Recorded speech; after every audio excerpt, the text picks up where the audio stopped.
Oh, she's gone. Get down before then. Oh, it's recording? Greetings, kings and queens, and welcome back to QueeningDaSalads with me, T, your host. And if you're new here, welcome. Today's recipe, I'm going to go over with you some ingredients. An inspired Egyptian, Mediterranean, Middle Eastern salad. I'll go over all the ingredients like I always do. And I just f***ed up again.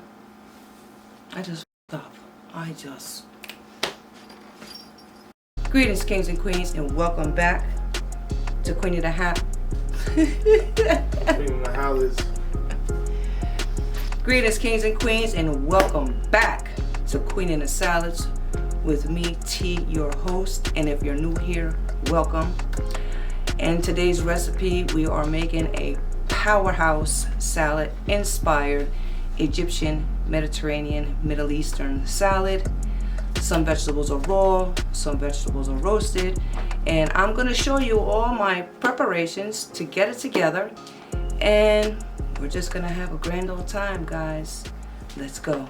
Okay, kings and queens, you guys in the YouTube kingdom, I'm going to show you some of the ingredients that I'm going to be using to make this Mediterranean powerhouse Egyptian inspired salad. Some of the ingredients are raw, some is a little bit of cooking. So the first thing I want to show you is the baby raw spinach. I shredded some red cabbage.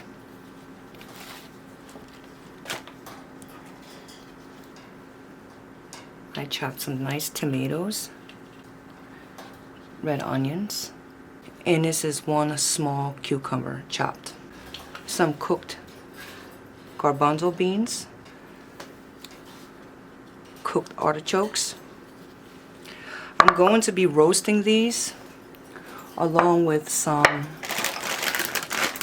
Egyptian okra. These are imported from Egypt. They're very small compared to the other okras. You see how tiny they are?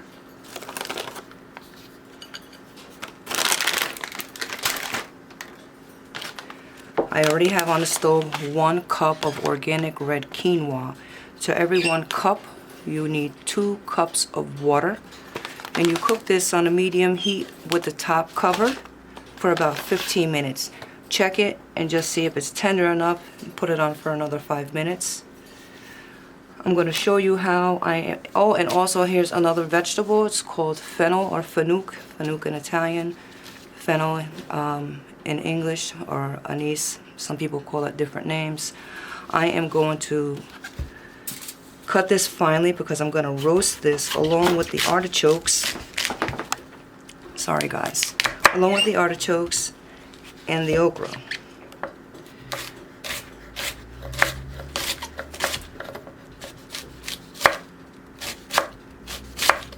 This, if you never had this before, this has a taste of licorice. It's very delicious. It's very hydrating. It's good for people that have joint pain. It gives them moisture between their joints. Helps with their collagen. It's very hydrating, especially when you eat it raw. This is good for juicing with apples. It's delicious. So we're going to put this on the baking sheet. I'm going to use half.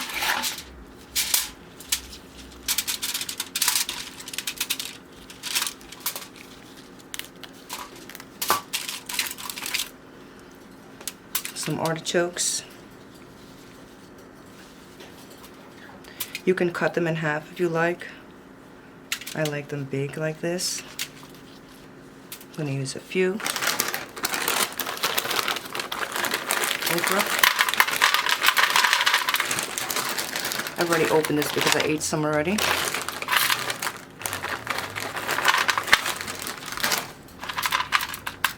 This is a powerhouse salad. It's a superfood. And for people that are wanting to lose weight, or if they just want to eat a little bit more healthier, or whatever your reason, it's a good, healthy salad. So I'm going to sprinkle a little bit of olive oil to prevent sticking.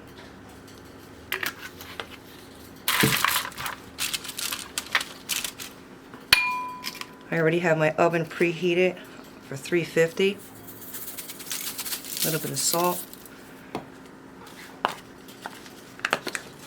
Coarse black pepper.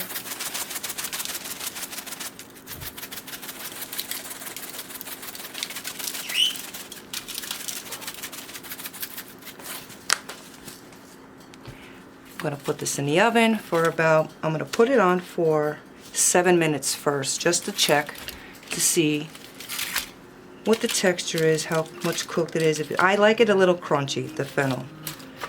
So we will be right back.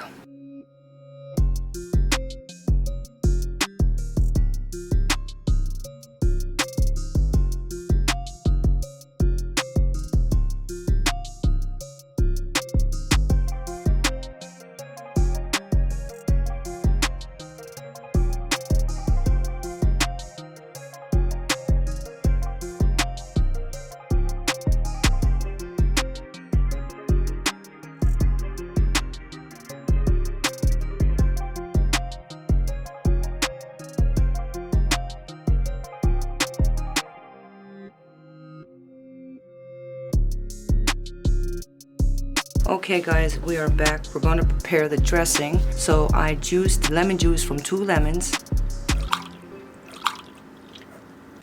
I'm going to use about a half a teaspoon, heaping half a teaspoon of dry mint. You can usually get fresh mint, but I don't have any more.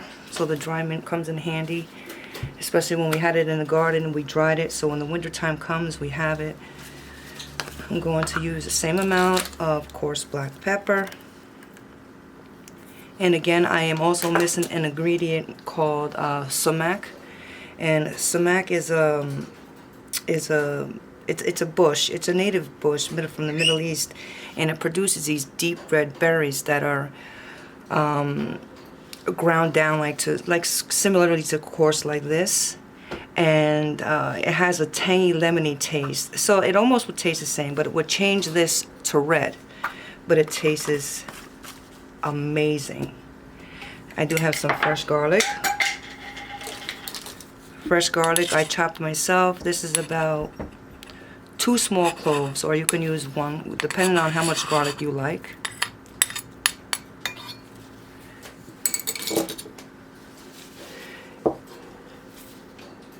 Salt to your taste. And I'm going to start off with, if you want this to be oil free, you could. I still love using olive oil and coconut oil, but for this recipe I am definitely using olive oil. So I'm going to start off with 3 tablespoons.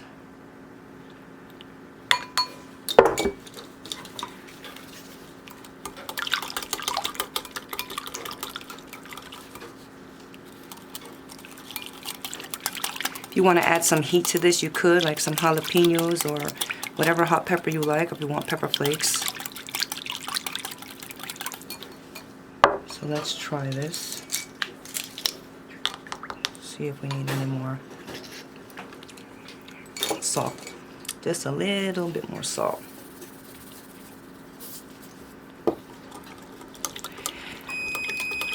See, that's the 7 minutes that I roasted the vegetables, so I'm going to go and check on that and be back just to see if I need to put it on a little longer or take it out. I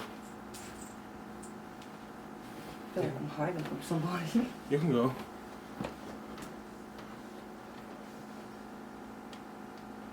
Greetings, kings and queens. Welcome back. And here we have a beautiful salad.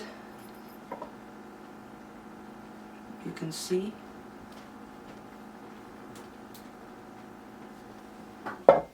Got my dressing here. I'm going to pour it all inside. Everything.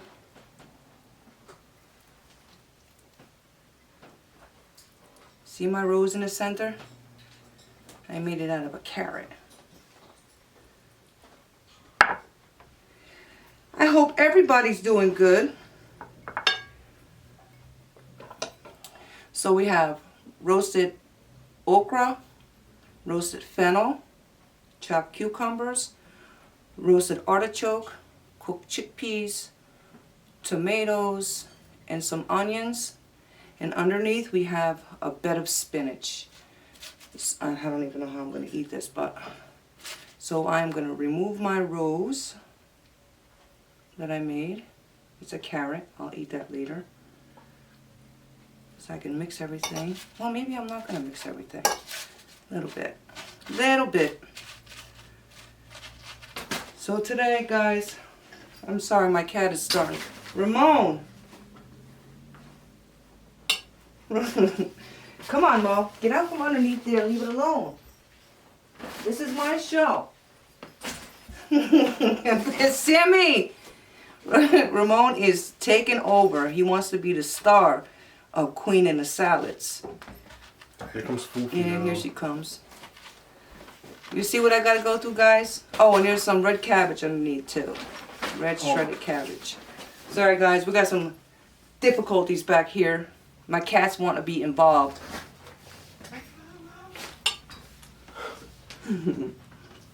Fighting with Sam. I'm going to take a few bites. Got some quinoa too. And I have a spoon just in case. And my water. Room temperature, no ice today. So did you guys watch the that movie that I was telling you about? Secret Obsession?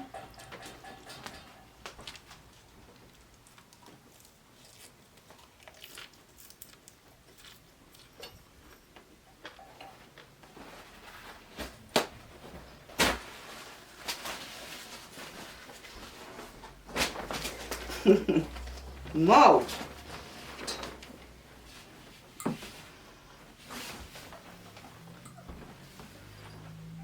It's either gonna be over there for Mandy or be over here for the cats. I know.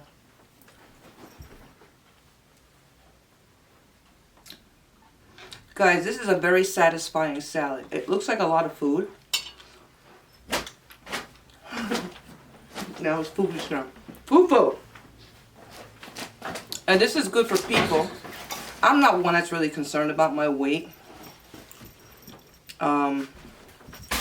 Because I eat a lot of fruits and vegetation. That's really all I do eat. But like, if there's somebody that wants to lose weight, don't use the oil. But this will be a good salad for you. It's very satisfying. It's packed with vitamins and minerals, a lot of nutrients, iron, calcium, potassium, protein, iron, vitamin C. It's packed with nutrients. Packed.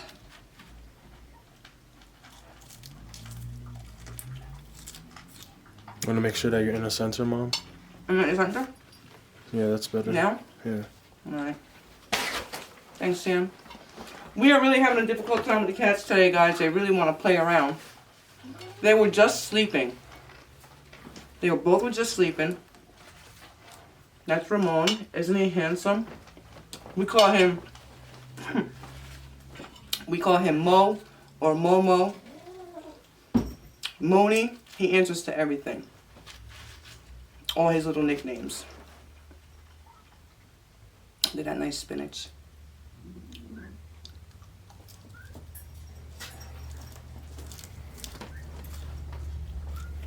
He can't help himself. Hmm? He can't help himself. It's alright. He's just being a kitty cat. Take an artichoke.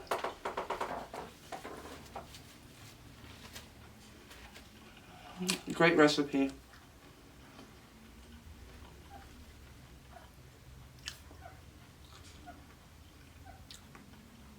Nice artichoke, roasted. You could cut these in half if you want to, but I didn't.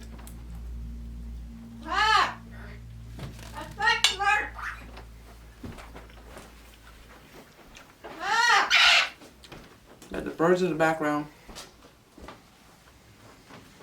Sammy has a session in about an hour. So he was like, Mom, you gotta finish your video. I got a session in an hour. And downstairs he has his studio in the basement, so there would be a lot of loud music.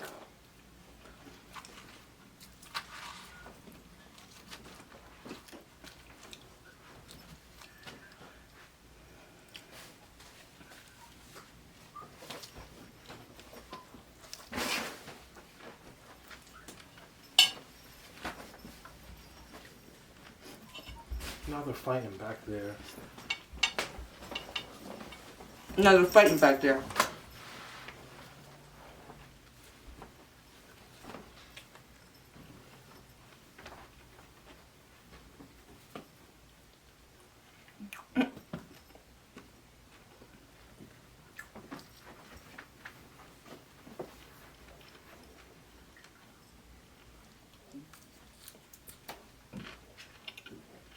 Stay over there, guys.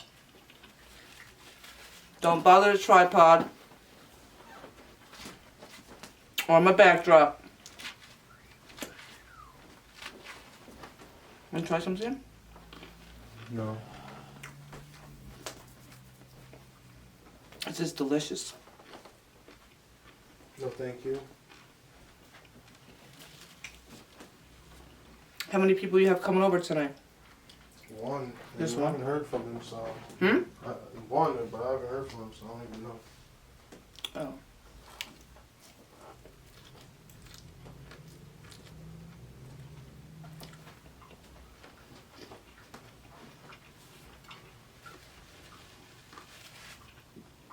My flower. Look how pretty. I don't know if you see it. From a carrot. See?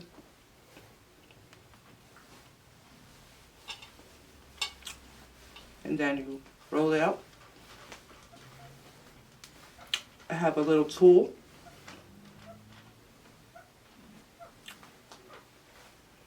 That shaves the carrot. This is what I like when I have catering jobs or work stuff for work. This is what I make for my decorations. I make them flowers out of carrots. Presentation. It's beautiful. Let's see. I made this one it's a rose. I made it a little bit tighter.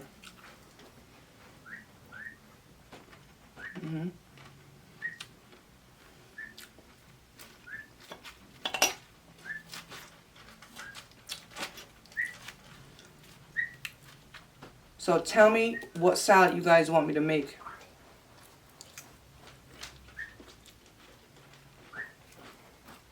I'm willing to do that.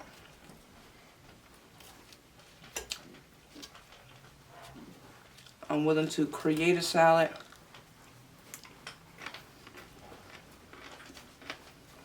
Or really anything, really. Well, as long as it's plant-based.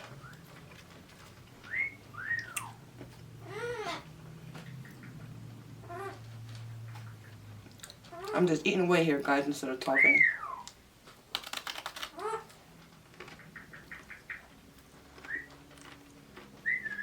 It's my Amazon in the background. Buddy, you want a carrot?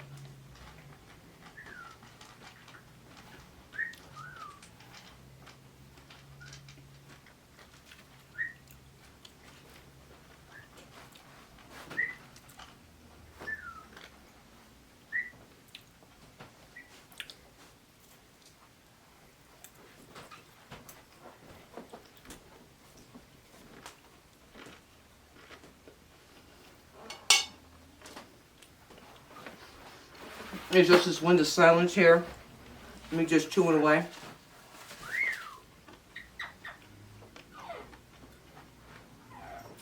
Whoa.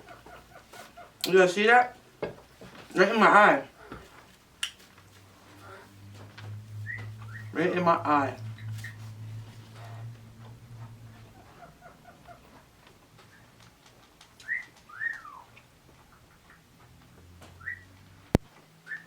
Thank you.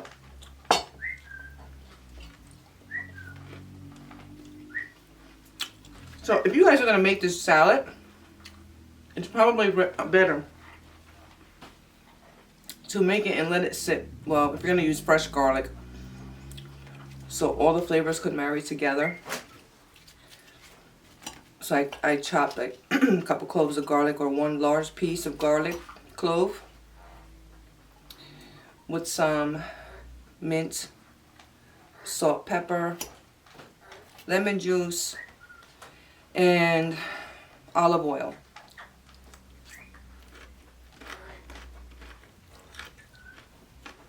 So that you can infuse the dressing through the garlic. Spit it out.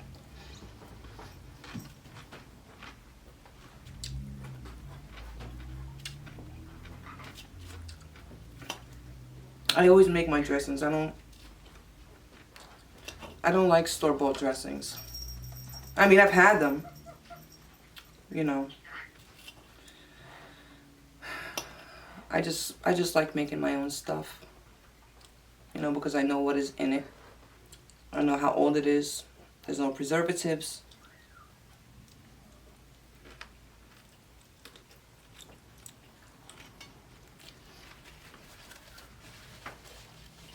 And I have control of what I'm putting inside.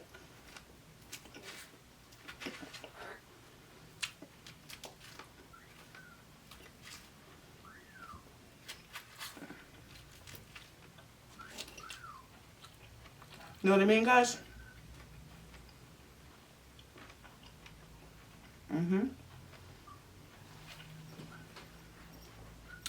This was my mom's when she was alive. She passed away in 2006. So I inherited this. It has different color flowers. Inside you can't see it because it's salad.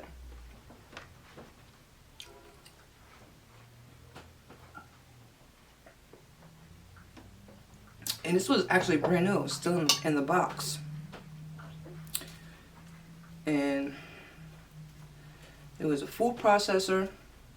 You know, when she passed away, my brother, from her second marriage, you know, called me up and we went over to her house.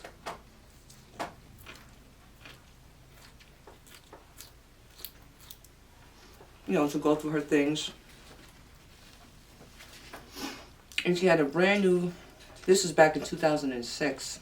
She had a brand new food processor still in the box, not even opened. And at that time, I always wanted a food processor, but at the time I couldn't, my funds were low, so I couldn't get one. And then my brother was like, "Gee, look, Mommy got a food processor. You want it?" So I said, "Get out of here." So I used the food processor, and then I had it for a few years. And then my husband bought me a new one.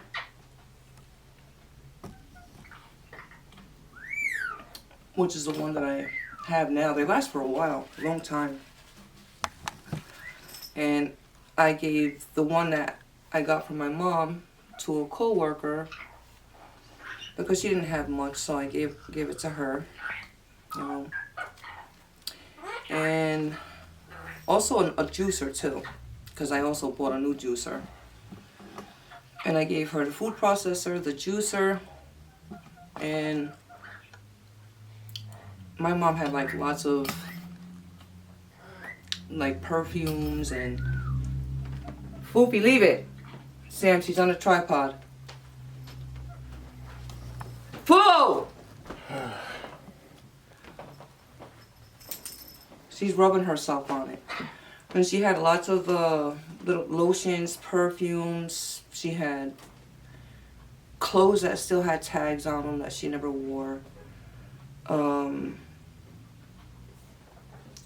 She had a lot of stuff. So I had like kind of like the first pick of anything. So I ended up giving a lot of her stuff away to charity, and I kept some stuff and I gave a lot of it away to charity. Because what am I going to do with everything? My mother was a very small lady. She was short. She was about 5 foot. She was either 4'9" or 5 foot. And she was a tiny little, petite little lady. I'm 5'5". So, you know, I was kind of looked like I was like quite a bit taller than her. And, you know, it was just sad. Yeah. She had a massive heart attack back in 2006.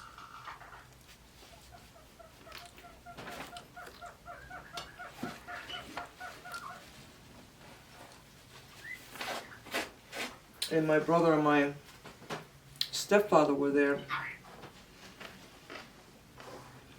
And my brother called me screaming and crying on the phone, but I couldn't hear what he was saying. And he was like, you know, Mommy can't breathe. So I was like, you know, call 911. Call 911. I'll be right over. So I don't really know what was going on. So when as I'm driving over, my mom lived across town at the time. And as I was driving over there, I heard the sirens from the ambulance. And by the time I got up there, they were already there. The kitchen table was, everything was like spread out all across the kitchen, and my mother was laying on the floor, like she was just laying on the floor in the kitchen because they were working on her, but how I walked in like kind of between her legs because her legs were open, and there was, you know, you could tell she lost the commands, and she already lost a lot of oxygen to the brain, and I knew that the commands was already shut off because, you know, there was, you know, urine on the floor. She had went to the bathroom and she was already blue in the face. So I kind of knew, you know, that it was over. It was like more of a shock because I'm not expecting to see that. And of course my stepfather and my brother at the time were a wreck.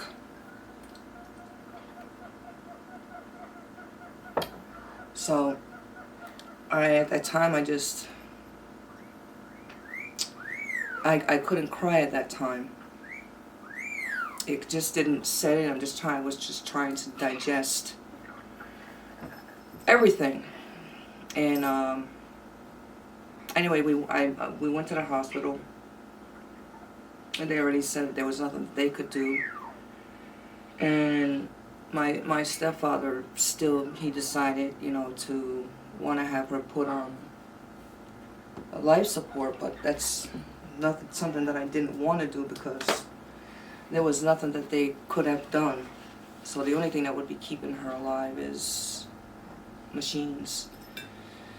But she would be suffering. She was only like 90-something pounds. And so she was in the hospital for 2 weeks, the medical hospital.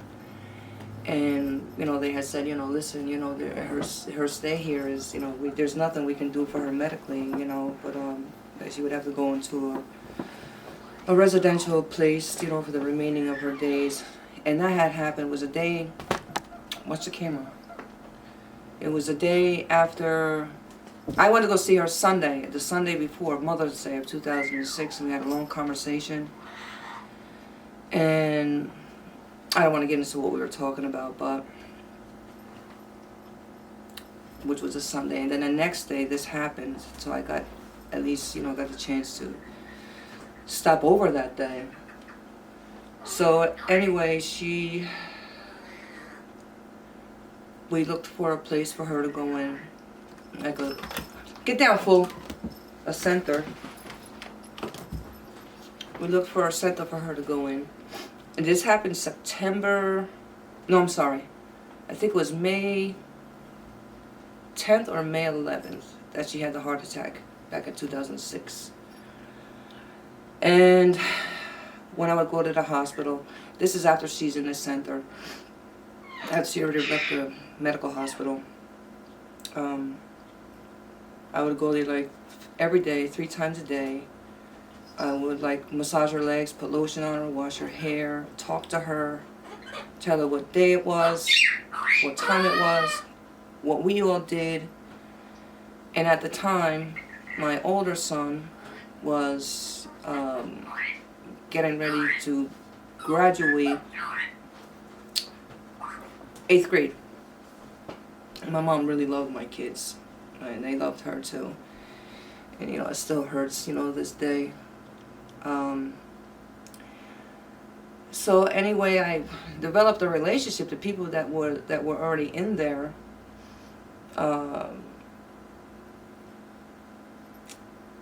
They didn't have like family that would come see them, you know. So a lot of times when they would see me, they would come in and the nurses would yell at them, "Oh, you know, leave, come out of here." And I was like, "Oh, no, they can come in." So they would sit there with me and talk to me and ask me what happened. You know, a lot of elderly people. It was a place for people, you know, to live. It wasn't just a place for people to go there, you know, because they were on their deathbed, but people were there, like elderly people or people with disabilities that, you know, for them to live because there was somebody there to take care of them or whatever. And so, you want to pass by? Yeah. Go ahead. Oh, my big guy just came home from work. Hey guys. Want to come in and do the video real quick? No, I gotta shower now. Alright. And so, my oldest son just came home from work. He worked so hard. But I almost lost my train of thought. Yeah, so we would go. Some of them would grab me by my hand, and they would want to go. My mom was just laying there, you know. She just was like, you know, she was dead already. And I would talk to her, and I said, "Mom, I know that you hear me, and if you can understand and hear what I'm saying." Excuse me, guys. Leave it, fool. Move. Sorry, guys. I was like, I'm gonna go on the other side of the bed, and if you understand what I'm saying, I'll make your eyes follow me. And so, you know, she followed me, so I knew that she could hear me at least, because she couldn't do anything else, you know. So I would clean her, I would bathe her, I would be doing things for my mom that a mother would be doing for their newborn baby. That's how well, I had told the staff there, I said, "Listen, I'm going to be here every day, a few times a day. You guys do your job that you always do, but I'm also going to be coming over here. I'm going to cut my mother's nails, I'm going to clean her, I'm going to brush her hair, I'm going to wash her hair. I'm going to massage her, I'm going to, you know, relax her legs, you know, for them to stay like that, laying there all the time, you know, they're going to get sores and stiff and stuff." And I just wanted to try to make her as comfortable as possible. So I did my best, and, you know, this happened to her in May, and she actually passed away. You know, I was just, you know, begging God to just, please just stop her breath already, because there was nothing that I could do, because she was already married and it wasn't my decision or my choice. And that's one thing that I would never do, and I even tell my family, if anything ever happens to me, please don't ever resuscitate me. Don't put me on machines to live. Just let me go. You know, we are all alive right now. You know, so let us maintain and have a good relationship and love each other. Because usually a lot of the times when people put their loved ones on life support, it's usually for, and it's true, it's usually because they're guilty of, you know, they didn't do something right with them in their life. They didn't talk to them nice, they didn't treat them nice. It's usually because of guilt. And she was suffering because I would see her. She would squint up her face in pain. We had hospital come to get involved so that she wouldn't have as much pain, but you could tell that she was having pain, and it was just a heartbreaking situation. It was just so heartbreaking to see, especially your mother. You know, that was supposed to happen. It helped me grow as a person. Gave me more strength with different aspects of my life. Made me see a lot of things. Made me learn a lot of things. Even though it was just so difficult to go through every day for 4 months. And guys, if you have your family alive, if it's your mother, your father, your grandparents, your siblings, you know, always maintain a good relationship. Go see them as much as possible, because you're definitely going to feel bad if you don't. You're going to have guilt if you don't. And I'm saying that only because, you know, of not me, but, you know, because of other, you know, family members. I was just seeing what they were going through, because it was like I wish I should have, could have, you know, when she was, you know. But she was sick for a long time. You know, she also had cancer that she did beat. So she was a cancer survivor also. She had a few things going on. And she says to me, T, if people don't come visit me while I'm alive, I don't want them to come visit me when I die. You know? So, anyway, kings and queens, I am going to leave you guys with that. I'm sorry. And thank you so much for stopping by and hanging out with me. And I'm sorry about my cats getting all involved in the background, messing with the tripod, messing with the backdrop. But that's alright. So if you guys want to follow me here, you can follow me on Instagram so that you'll know when I'm going to be posting another video. If you haven't, hit the subscribe button and the notification bell so that you could be notified when I do upload another video. I'm going to try my best, even though I have a busy work schedule and a busy home.